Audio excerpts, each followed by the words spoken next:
ध्यान से सुनना। एक राजा की बेटी थी और एक ब्राह्मण की बेटी थी। दोनों सखा थी, आपस में मित्र थी। एक बार राजा के यहां पर एक संत का आगमन हुआ तो संत शालिग्राम भगवान की सेवा कर रहे थे। वो दोनों कन्याएं बैठ करके देख रही थी। दोनों के मन में भाव आया, इस संत जैसे सेवा करते हैं वैसी सेवा हमको भी मिल जाए। तो दोनों संत से कहने लगी, बाबा हमको भी सेवा दे दो, हमको भी ठाकुर जी दे दो। तो संत ने मन में विचार किया, छोटी छोटी कन्याएं, ये क्या जाने असली नकली क्या होता है। उन्होंने शालिग्राम जैसे दिखने वाले चिपटे 2 पत्थर लिए और दोनों कन्याओं को दे दिए। दोनों कन्याएं बड़ी प्रसन्न हो गईं, बोले वाह हमको ठाकुर जी मिल गए। दोनों ने गुरुजी से पूछा, गुरुजी इनका नाम क्या रखें? तो गुरुदेव ने कहा, तुमको जो प्रिय लगे वो नाम रखो इनका। तो कन्याएं जो वो बड़े चिकने से पत्थर थे, तो एक आध बार हाथ से फिसल गए। तो एक कन्या ने कहा, बोले इनका नाम रखते हैं सिलपिल्ले भगवान। कौन से भगवान? और दोनों ने अपने ठाकुर जी का नाम रख दिया सिलपिल्ले। ये कोई ऐसी कथा नहीं, भक्तमाल जी में कथा है ये। तो सिलपिल्ले भगवान, दोनों कन्याओं के सिलपिल्ले भगवान हो गए। अब दोनों कन्याओं के साथ में कैसी घटना घटी? तो जो ब्राह्मण कन्या थी, जो थोड़ी बड़ी हो गई, सिलपिल्ले भगवान की सेवा करती थी, उसके 2 भाई थे। दोनों भाइयों में विवाद हो गया, दोनों भाई अलग अलग रहने लगे। एक दिन विवाद के कारण बड़े भाई ने छोटे भाई के घर में आकर के लूट मार करी, उसको मार पीटा और घर का सारा सामान हड़प के ले गया। उसी सामान में बहन के सिलपिल्ले भगवान भी ले गया। और बहन तो बेचारी रोने लगी, उसके तो ऐसे प्राण हो गए मानो बस अब जीवित ही नहीं रह पाएगी ठाकुर जी के बिना।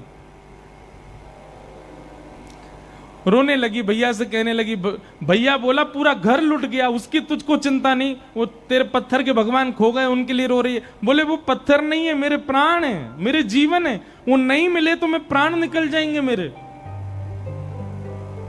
बोले जा, किसी और ने थोड़ी लूटा, बड़ा भाई है हमारा, जाके मांग ले, दे दे। तो बहन अपने बड़े भाई के घर गई और बड़े भाई से जाके कहा, भैया कुछ मत दो, सब रख लो अपने पास, पर मेरे सिलपिल्ले भगवान। अब सिलपिल्ले नाम सुनते ही सब हंसने लगे वहां पे। और जितने भी उसके भाई के साथ, वो तो गुंडा प्रवृत्ति का था, उसके साथ में जितने भी लोग सब हंसने लगे। अच्छा क्या नाम तुम्हारे ठाकुर जी का? बोले सिलपिल्ले भगवान। और जोर से हंसे। भैया मेरे भगवान दे। बोले अंदर सारा सामान पड़ा है, तू जाके अपने आप ढूंढ ले ठाकुर जी कहां हैं। अंदर जाने लगी तो एक जो उसके भाई का पूरा गैंग था, उसमें से एक बोला, अगर तेरी इतनी भक्ति है कि तू अपने भगवान के बगैर नहीं रह पा रही, तू यहीं खड़ी खड़ी बुला ले, तेरे ठाकुर जी अपने आप ही निकल के आ जाएं।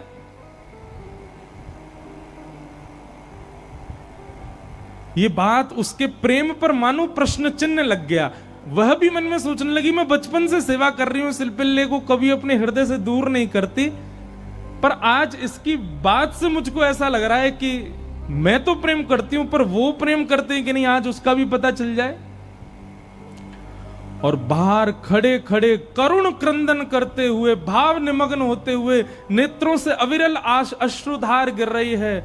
हां नाथ, हां मेरे सिलपिल्ले नाथ, मेरे पास आ जाओ।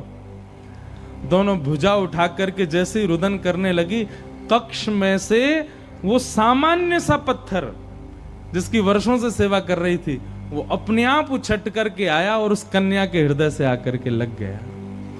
बोलो सिलपिल्ले भगवान की। और महाराज ये देख करके भाई और उसका जो पूरा गैंग था, वो सब आश्चर्यचकित हो गए। परिणाम ये हुआ कि सब लोगों ने अपनी सब सामग्री जो उसके भाई की लूट ली थी, सब इकट्ठी करके दे आए। बोले भैया हम तो ऐसी समझते थे, पर आज वास्तव में हमने भक्ति का दर्शन किया। अब राजकन्या जो थी, उसके सिलपिल्ले भगवान, उनके साथ कैसी घटना घटी? कन्या का विवाह हुआ और जिस पुरुष के साथ में विवाह हुआ वो किसी भी रूप से भक्त नहीं था, ना वो भक्त था ना उसका परिवार भक्त था। कन्या ने विवाह के लिए मना तो किया पर माता पिता नहीं माने, विवाह कर दिया। अब वो तो बस अपने सिलपिल्ले भगवान को हृदय से लगा के रहे, बोले कि मुझे पता है ये मेरा पति और ये परिवार पूरा जो है ये बिल्कुल भी भक्ति भाव इनके चित्त में नहीं है, पर नाथ बस आप मेरे साथ रहोगे तो मैं पूरा जीवन निकाल लूंगी। अब जिससे उसका ब्याह हुआ था वो तो काम क्रोध लोभ मोह सब था उसके अंदर, वो तो इसी कारण से विवाह कर रहा था, भोग वृत्ति थी उसकी। लेकिन कन्या के चित्त में ये भाव था कि भाई ये वैष्णव नहीं है, इसको तो मैं स्पर्श भी नहीं करने दूं अपना।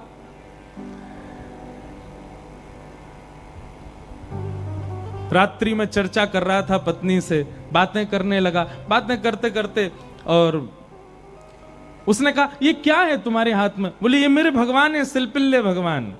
उस सिलपिल्ले नाम सुनते ही इतना हंसा, हंसते हंसते बिस्तर से गिर गया। बोले कौन है? सिलपिल्ले भगवान।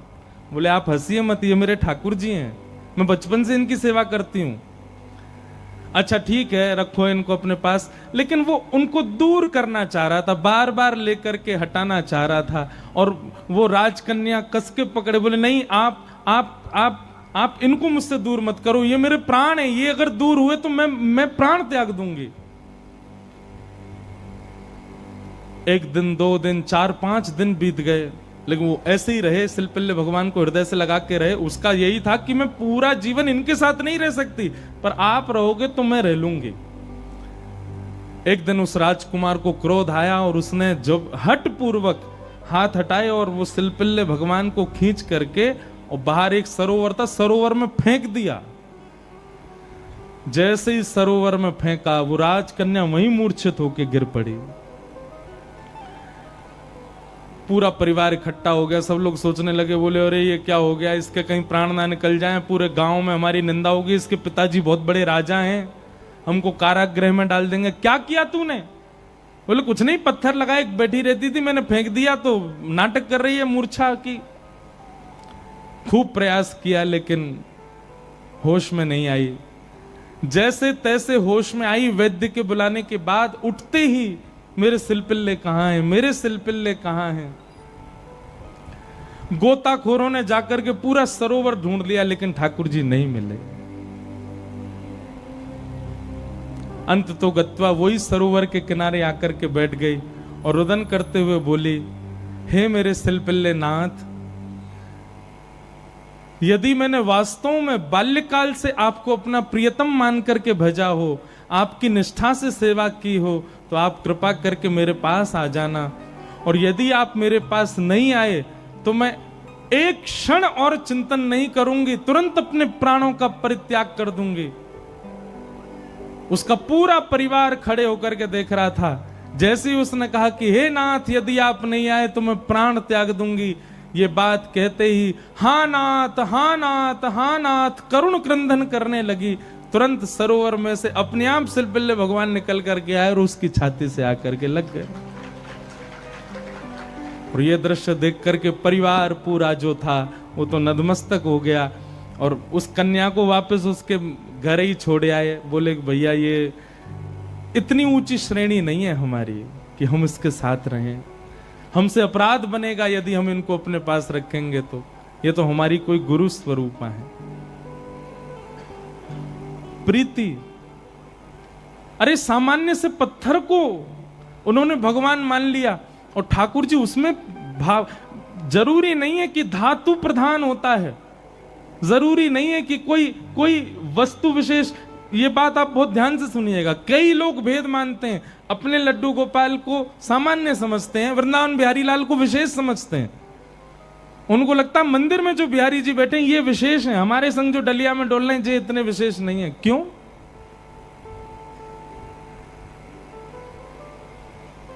ये भेद दृष्टि मत रखो। वो बिहारी जी जितने श्रेष्ठ हैं उतने ही श्रेष्ठ आपके ठाकुर जी हैं। ये विश्वास प्रगाढ़ रखो अपने ठाकुर जी के प्रति, ये भाव प्रगाढ़ रखो। तो भैया संसार में हर वो वस्तु चली जाएगी आपसे दूर जिसको आप स्नेह भरी दृष्टि से देख लोगे। इसलिए स्नेह भरी दृष्टि से देखना है तो केवल ठाकुर जी को, उनकी लीला को, उनके धाम को, उनके प्रसाद को और उनके जनों को ही देखो। और या फिर जिससे स्नेह हो रहा हो, चाहे वो पुत्र हो, पुत्री हो, माता हो, पिता हो, मित्र हो, यार हो, कोई भी हो, उसको भगवत भक्त बनाओ। क्योंकि भगवत भक्त बनने के बाद उससे स्नेह हो तो भी वो स्थिर तो रहेगा। आप वैष्णव हैं और वो संसारी है, तो कोई भी संबंध क्यों ना हो स्थिर नहीं रहेगा, जाएगा। चला चलेति संसारे धर्म एको ही निश्चल। तो लक्ष्मी की बात हो रही है। लक्ष्मी ही रुक्मिणी जी के रूप में आई और उनका विवाह भगवान श्री कृष्ण के साथ हुआ।